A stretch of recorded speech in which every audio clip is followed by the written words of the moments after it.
Assalamualaikum warahmatullahi wabarakatuh. Waalaikumsalam warahmatullahi wabarakatuh. Bismillahirrahmanirrahim. Alhamdulillahil alamin. Wassalatu wassalamu ala asyrafil anbiya'i wal mursalin sayyidina wa maulana Muhammadin وعلى آله وأصحابه المجاهدين الطاهرين أما بعد. Saudara-saudara kaum muslimin seiman dan sekeyakinan yang berbahagia, pada suatu hari seketika sedang berkumpul dengan para sahabat, Rasulullah pernah memberikan peringatan. Beliau bersabda, yushiku an tada'a alaikumul umamu kama tada'al akanatu ala qas'atiha. Pada suatu saat nanti akan datang di tengah-tengah kamu wahai umat Islam, di mana orang-orang lain di sekeliling kamu akan bersatu mengerubungi kamu seperti bersatunya orang-orang mengerubungi makanan di atas meja hidangan. Akan datang satu saat nanti di mana kondisimu dikepung sedemikian rupa, yang barat mau menerkam, yang timur mau menghantam, yang selatan mau menginjak-injak, yang utara pun akan menjelajah. Kondisimu seperti makanan di atas meja hidangan. Sebagian sahabat merasa heran dan terkejut, lalu mereka bertanya, amin qillati nahnu yawma idzin ya Rasulullah. Apakah jumlah kami pada waktu itu sedikit ya Rasul? Kami sampai dikepung sedemikian rupa? Beliau menjawab, bal antum yawma idzin katsir. Sama sekali tidak. Kamu tidak sedikit pada saat itu. Bahkan jumlahmu sangat banyak. Kamu adalah mayoritas. Walakinnakum ghusa'un ka ghusa'is sail. Tetapi keadaanmu saat itu persis seperti buih di lautan. Banyak tetapi centang perenang. Banyak tetapi tidak punya daya dan kekuatan.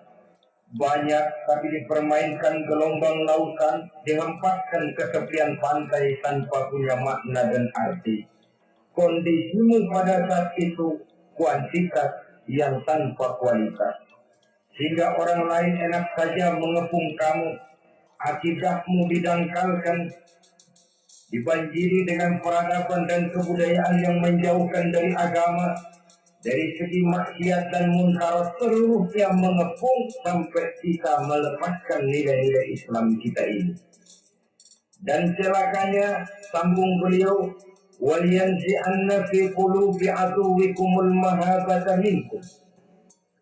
Akan dicabut kehebatanmu di mata musuh-musuhmu, sehingga pada saat seperti itu orang lain memandangmu umat Islam enteng saja, remeh saja, tidak ada apa-apanya. Sudahlah, pokoknya umat Islam sikat saja, umat Islam enteng, umat Islam kecil, umat Islam tidak ada apa-apanya. Alangkah ironinya, alangkah menyedihkannya, memilukan dan sekaligus memalukan. Umat yang mayoritas ini dipermainkan oleh yang minoritas. Umat yang jumlahnya terbesar, terbanyak, bahkan konon menurut catatan sampai 90%, tapi dipermainkan oleh mereka kelompok-kelompok kecil ini. Waliyakzifanna fi qulubikumul wahn. Pada saat itu di hatimu dikampakkanlah penyakit wahan. Sahabat kemudian bertanya, wa mal wahnu ya Rasulullah? Apakah penyakit wahan itu ya Rasul? Beliau menjawab, hubbud dunya wa karahiyatul maut. Penyakit wahan itu tidak lain hubbud dunya wa karahiyatul maut. Terlalu cinta kepada dunia dan terlalu takut kepada mati. materialistis dan takut resiko. Dua penyakit inilah yang menyebabkan walaupun umat ini mayoritas, tapi dipermainkan oleh yang minoritas. Walaupun dia golongan terbesar, tapi nasibnya seperti makanan di atas meja makan. Dari segala macam penjuru mau menghantam dia. Saudara-saudara kaum muslimin yang berbahagia, ini merupakan analisa sosial bahwa pada suatu saat nanti akan terjadi di tengah-tengah umat di mana kita dihantam dan diserbu dari segala macam penjuru. Akidah dirangkalkan, peradaban dan kebudayaan dirusak, makanan dan minuman diracuni, pakaian ditelanjangi dan lain sebagainya, sampai kita melepaskan nilai Islam yang kita cintai ini. Kondisi sosial ini satu saat akan datang kepada kita. Demikian analisa dan peringatan dari Rasulullah Shallallahu Alaihi Wasallam. Marilah sekarang kita melihat, adalah benar bahwa di zaman sekarang kita insya Allah tidak akan mengalami perang Badar sehebat yang pernah dialami oleh Rasul dan para sahabatnya. Tetapi sesungguhnya perang yang kita hadapi di zaman sekarang ini tidak kalah hebatnya dengan perang Badar, tidak kurang dahsyatnya dengan perang Uhud, tidak kurang ngerinya dari perang Khandaq. Hanya saja yang kita hadapi sekarang ini bukan ujung pedang, bukan ujung tombak, bukan ujung panah.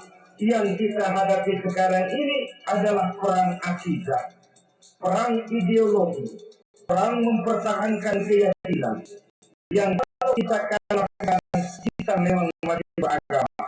Tapi anak kita, cucu kita, akan hidup di 50, 20, 30 tahun yang akan datang. Wallahu a'lam bishawab.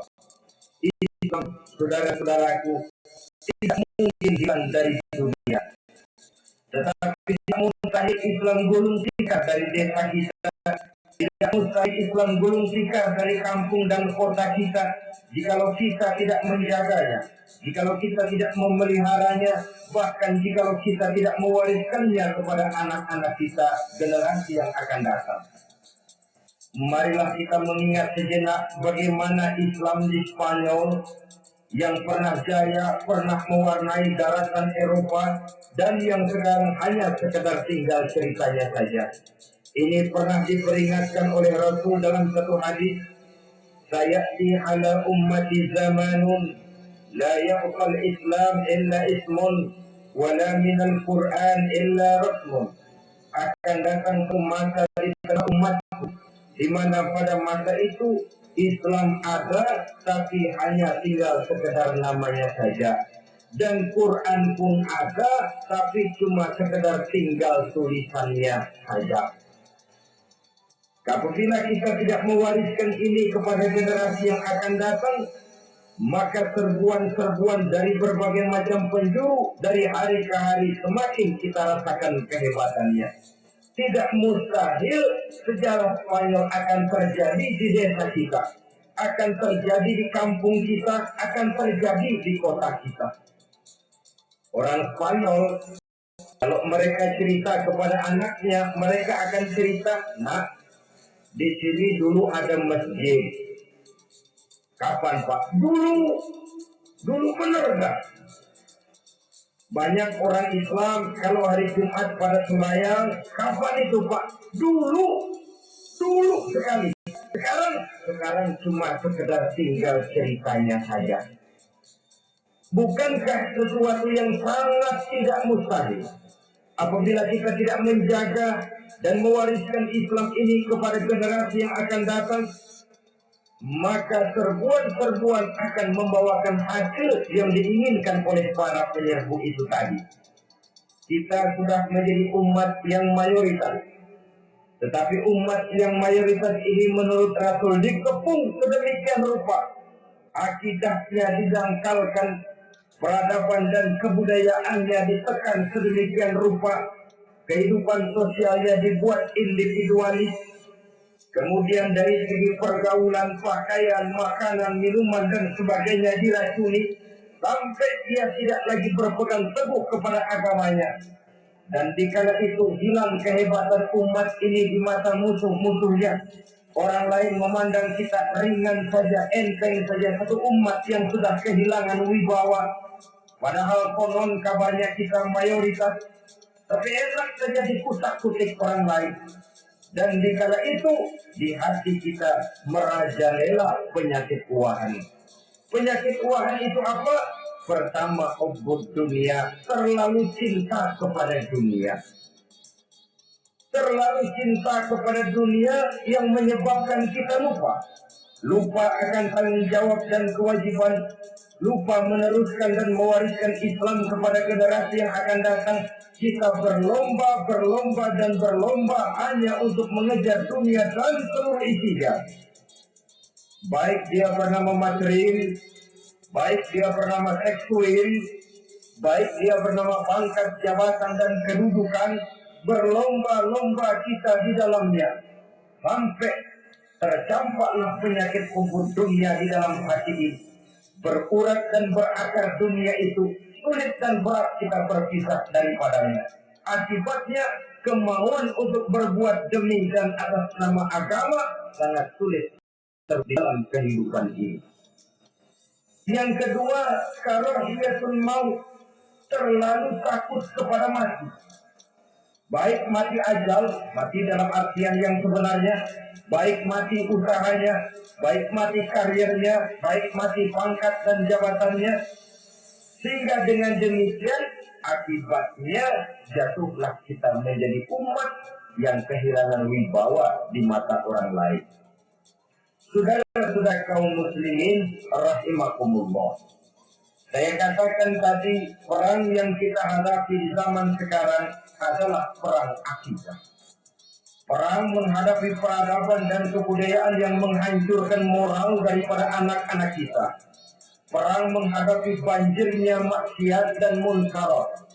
Yang di tengah-tengah itu, di samping berkewajiban menjaga diri dan keluarga, kita pun juga berkewajiban menjaga anak-anak kita generasi yang akan datang, mengarahkan dan mendidik mereka sesuai dengan yang dikehendaki oleh Allah Subhanahu wa Ta'ala.